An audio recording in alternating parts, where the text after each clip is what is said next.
Welcome back to the podcast where it always feels like it's Monday because, well, today is actually Monday. There's a lot of scientific evidence that Mondays literally have a negative impact on people. Like it's really crappy for people. And there's all these strategies for dealing with that crappiness. And is it alcohol? Is that the number one strategy? No, Go to work positive. drunk. I can tell you what one of them is doing a podcast at 11 o'clock in the morning on a Monday. But, it's not you. Are you sure? Yeah, no, it's not you. It's not you. It's the nicest thing he'll say all week, folks, and we got it on record. Well, I mean, look, how crappy would it be if this was like a weekly work meeting? Oh, you know what I mean? Like I mean, there's always something worse, Yep. That it is you helps for sure. But I mean, it's funny. Like, I feel like I must have slept okay last night because I was kind of up and at 'em today, and I've been kind of on the ball. I've been writing a lot. Yep. And I was actually ready for this, Yeah. A lot of Monday mornings, the Skype thing rings. Are you coming? Yeah, actually, you come ask me if I'm ready, which is nice. And I'm always like, no, I'm not. I'm not ready. So, I don't know. Could be worse. Yeah, you know what I did this weekend, Paul? See this back here? So this is not my house. It's not even my neighbor's house, but it's where my neighbors are living because their house burned down. I remember I lent them a Surface Pro. They bought one. The one they bought was broken. They had to take it back to the Microsoft store. Which, by the way, interestingly enough, though, the Microsoft store here in Cincinnati was out of them. They didn't have any to replace. They had to wait. They actually sold through all of them. Exclusive report: Surface Pro 6 sold out. Yeah. But anyway, so they invited us over because apparently I wrote a book about this crap or something, and And to also help them. looks like you're having like a nail painting party, if I'm understanding. Yes, well, the that is, background I and believe, my neighbor's hand. This is their parents' house that they're at. Anyways, so we're over there just hanging out, letting the kids play and all that stuff, and I'm sitting there patiently waiting. They pull this thing out of the box, Paul. Everybody's just kind of sitting. Oh, there. you're waiting for the screaming sound. Yeah, everyone's jovial, having drinks. They're setting this thing up, and I'm just waiting for this screen. I'm just watching everyone's reaction. And I'm not sure exactly how many people were in the room, but it was around 10. And 10 out of 10 people hated Cortana at startup. So, by the way, in a coincidental occurrence this past weekend, I brought a computer up again, and I was sitting here working on whatever I was doing at the time, or playing video games. It doesn't really matter, but I was sitting here. And the computer's kind of over here. And when that happened, you know how it comes on. It's like full blast.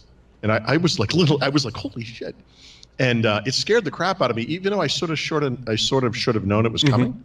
And my daughter is like through there watching TV, and she just stands up and laughs at me. And she goes, "What was that?" And I'm like, "Oh, Kelly, this is my private hell." And then the other thing that happened over the weekend, again, just a weird coincidence.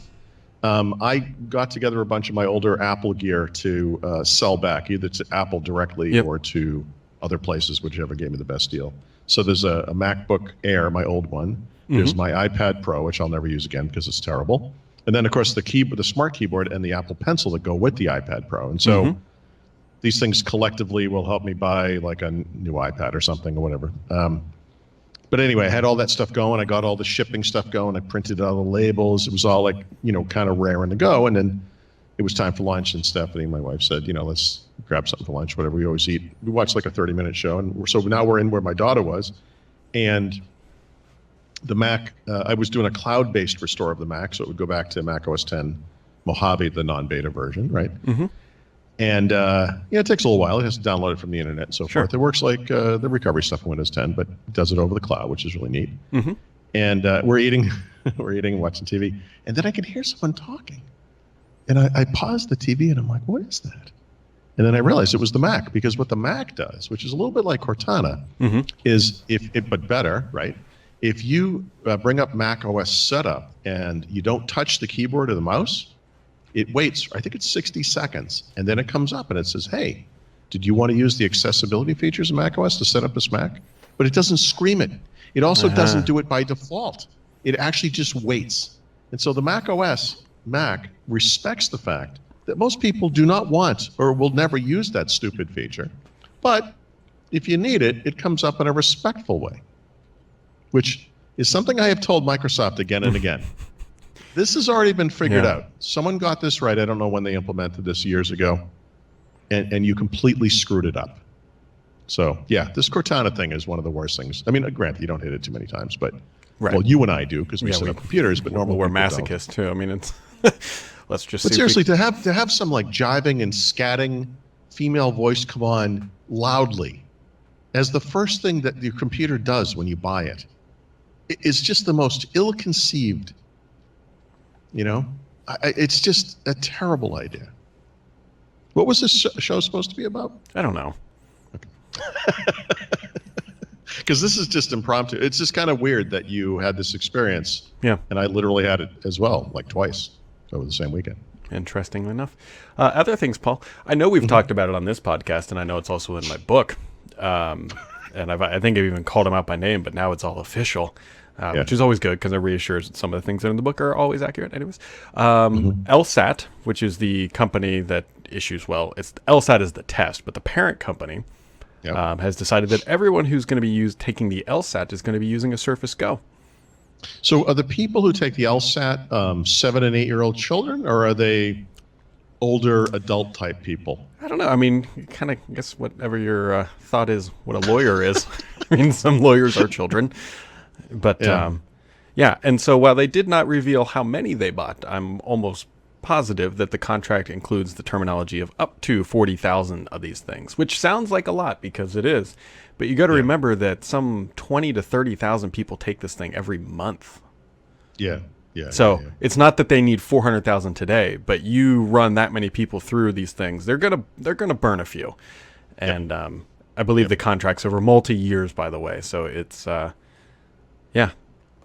Speaking of Surface Go, I caught this. I don't remember where or how, but it was basically kind of a conversation between you and Walking Cat, and he was talking about something to do with the Surface connector port on the Surface Go, which is indeed different for the first time since I think Surface Pro 3.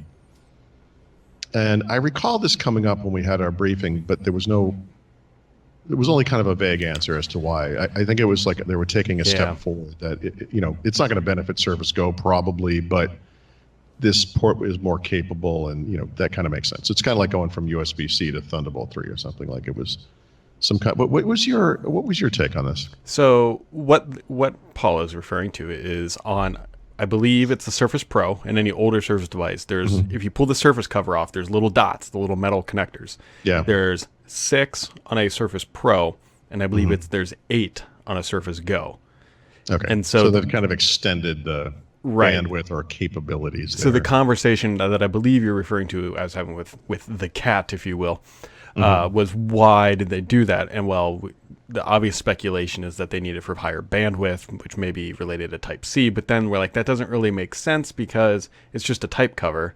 It doesn't need that extra bandwidth. But then the conversation kind of pivoted to, okay, they've got something else in use that needs that extra bandwidth for that expanded connector. Something else that would connect to it. And I think this came up in the context of that dual screen prototype they showed in the Qualcomm video last week.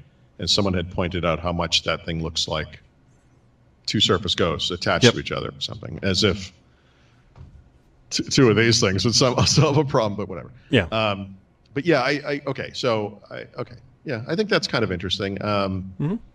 The small downside to it is if you have a Surface Pro type cover, of course, you cannot connect it to this thing, right? Right. It would also look laughably large, but yes. It would look silly, but everyone's seen this kind of thing. You have like a mini tablet, and then you have some kind of maybe a Bluetooth keyboard in front of it. Yep. Of course, the keyboard's bigger, but honestly, I think for people like me too, who like if you really kind of value the portability of this thing, but you really do need a full-size keyboard, it would be kind of cool if you could plug something like that into it. No, I do agree because I've got a Surface LTE here, and I'm going to post a go up maybe tomorrow or today or whenever I feel like actually doing it. Actually, it's already written. I was going to take the photos. The keyboard, while it works, it would be nice that if you had an extra one of those things just to toss in your bag, because I mean they're paper thin, and just to get that extra space. But in fact, you cannot connect them. Yeah. I was going to say, unless you're one of the probably 7 people that bought that Bluetooth adapter. Remember that thing? That would clip on? Yep. I had one. I like that thing a lot, but it's another thing to manage. One while it's on, you can't attach the cover to the device itself. So you got these two things floating around in your bag, maybe. Yeah, I mean, yeah. Something else that popped up from Mr. Rich Woods, he scooped, if you will, that the next-gen HoloLens, which is codenamed Sydney, will arrive with a Snapdragon 850.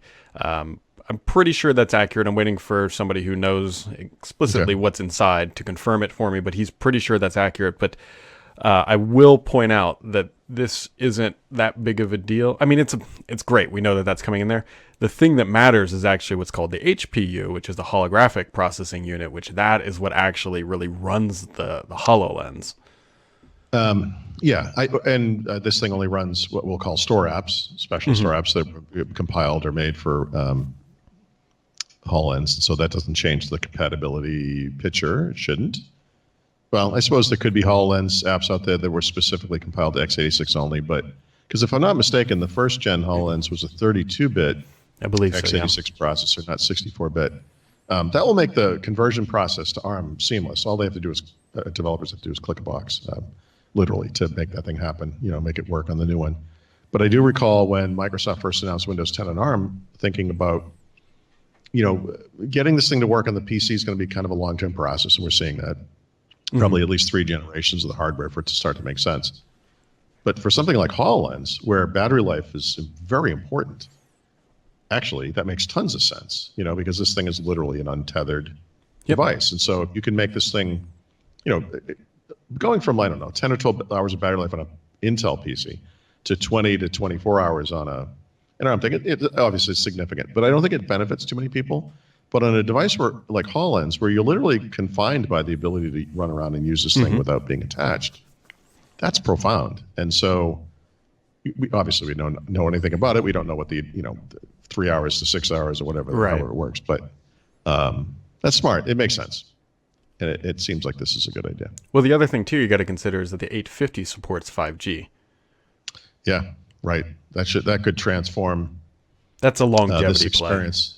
Yeah. It's not one of those things I think day one is going to be transformative, but I suspect Microsoft, if they're doing anything like they did with the original HoloLens, this thing will be on the market for a couple years. And by that time, 5G will be pretty widespread. Yeah. I mean, HoloLens is proven to be surprisingly durable in a stay in the market time frame or whatever you want to call it. I mean, they're still announcing major deals. Like I think it was just last week or maybe the week before they announced that deal with the Army, I think it was. Yep. For some multiple tens of thousands of units. I mean, it's pretty impressive. Yeah. So that's good news. I'm still expecting that thing to ship. Well, availability sometime in late Q2, at least. That's what their roadmap said. So we'll see if that arrives or not.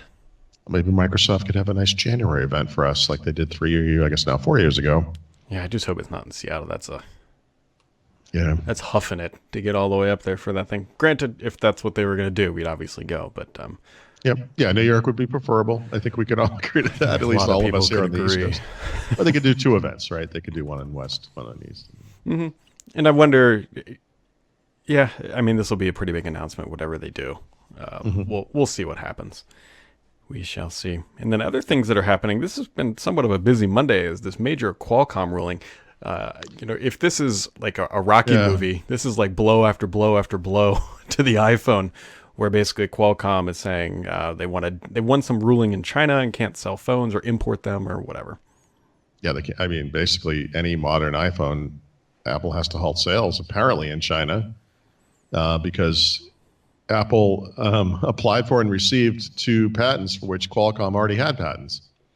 We see a lot of that with the iPhone, by the way. When that thing was announced, it was such a miracle device. And I remember there was a kind of a Steve Jobs quote where he said something like, and we've patented the hell out of it. But all the stuff that they invented, like that swipe to unlock and, the rubber banding, that had all been invented by other people before. I'm not suggesting that Apple stole those ideas, but our patent system is so broken that they were granted patents for things that were already patented previously. There was prior work. And so over time, that stuff's been chipped away. Through some of it happened with the Samsung lawsuit. This one's in China, so this is China specific.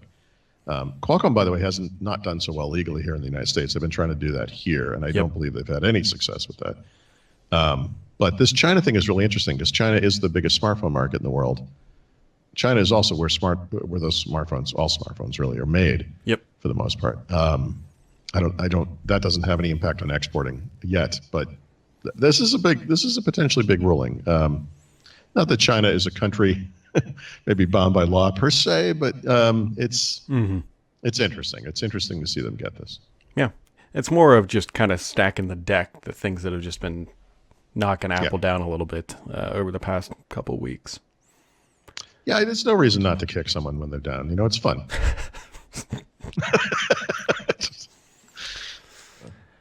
Yeah. Oh, I don't even know. Nothing really else went on this weekend. I actually I say this every year, and it never happens. I always kind of expect like now things to kind of slow down. I mean, last week was nuts. There was a lot going on last week. I kind of expect things to slow down here heading up into the holidays, but we'll see. You know, I mean, Microsoft will slow down at some point. I would say in the next week. Yeah, by this time next week, you know, the campus itself will be almost empty. Most of those people have stopped working. We're going to stop getting insider builds. They basically go on a giant siesta for much of December. This happens every year. But, you know, there's a bunch of year-end stuff to kind of think about. This year, you know, for just talking Windows 10, for example, has been overwhelmingly negative. And then this thing happened last week, and it's like, things can change, you know? Yep. And my perspective on this year for Windows 10 specifically has been changed just by this one thing. You know, it's not in the product today. It doesn't impact anything that's happening, but it shows something interesting about what's happening internally at Microsoft. I think that's kind of important. Yeah. But, yeah. I mean, hopefully I need to catch up on all kinds of stuff. Device reviews. One of the things that I will be posting within the next hour or two, probably after lunch, but is my review of the OnePlus 6T, which is mostly written and complete. I need, like you with the other thing, I have to take some photos and so forth. And then I have a bunch of laptop reviews to catch up on. And of course, I never really catch up on them, do I? Because they keep coming in. Sometimes they come in without me even asking for them, which is kind of weird, you know. But yeah, so there's always stuff to do. So that should round out the rest of the year nicely, I hope. But as for today, it's pretty much this review and taking a nap. Tough life over in the Thurrott household. Got up early today. Yeah. Yeah. You got anything else for us before we do whatever we're going to do this afternoon? Nope. That's most of it. Fantastic. How about you? What about you, Brad? Well, I got to go take photos, and that's going to take up some things. Then I got to ship some books, actually, to New York, to Tina. Is she gonna build a little fort out of books? Hopefully. Keep buying them, Tina. Fort Brad. Because one of the things we do here at the BWW Media Group is send gifts to a lot of our larger clients. Most companies do this, and conveniently, they're just going to use my book. So they shipped a bunch of them here. She wants me to sign them. I get a copy of your book in the mail as like a Christmas present or whatever. I should send That's going to be hugely disappointing. Not because it's your book. The words I've read it multiple times. I know. They know this. You know what? Like, for example, Twit sent out their holiday gift a week or so ago. This big box arrives. You can hear glasses clinking around in it. Don't know where it's from or who it's for. Open the thing up. It's from Twit. And I think it's a very thoughtful gift. It was a bunch of holiday beers from brewers all over the United States, from everything from Sam Adams to Lagunitas, whatever it's called, and whatever else. And I don't drink beer.